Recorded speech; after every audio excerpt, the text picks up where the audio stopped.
ছাদের উপর ভাত খাচ্ছি। আমি কথা বলছি না, আমি ওই খুনির গলার কথা বলছি। ও গলা কাটা খুনি ছিল, ওর ল্যাপটপ ওর চলছে গলা এখানে। ছিল না। কি গলা কাটা খুনি?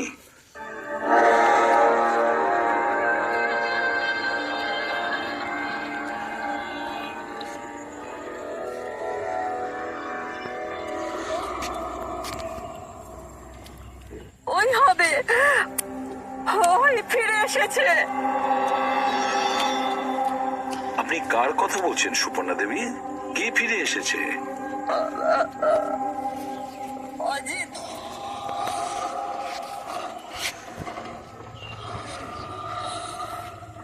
এই অজিতটা কি? 12 বছর আগে আমাদের আপনি কি করে চিনলেন যে ওই অজিত? কারণ ওই ও গলা কাটা খুনিটা অজিতের মতোই জামা কাপড় পরেছিল। আর ওর সবুজ কাটা ছেড়ে নেয়। ওই অজিতের মতো স্বাগত। অস্ত্রটা ছিঁড়ে পড়েছিলেন। তবে এটাই ভালো হয়েছিল যে পুলিশ এসে ওনাকে হাতে নাতে ধরে ফেলেছিলেন। এর পাশে সামনে থেকে। আমি বলছি এখান থেকে চলে যাও, নইলে এক্ষুনি বাচ্চার প্রাণ নিয়ে নেবো। আমি তোর কাছে বাচ্চাকে নিয়ে যাবো, বুঝে নেবো বাচ্চাটাকে। আমার সাথে চালাকি বেশি করবি না, নইলে এই বাচ্চাটার মাথাটাকে দু টুকরো করবো নাকি। পিস্তল নিচে, পিস্তল নিচে রাখ। রাখছি রাখছি রাখছি রাখছি।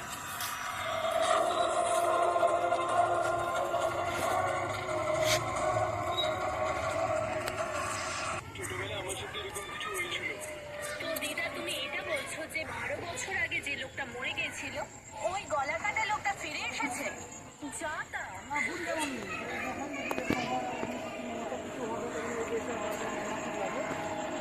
সুপর্ণা দেবী, কোনো মারা যাওয়া লোক আবার কিভাবে ফিরে আসে?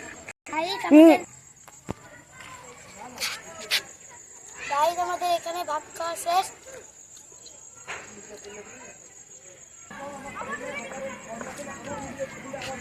গাইস, আমাদের এখানে ভাত খাওয়া শেষ। Bye bye.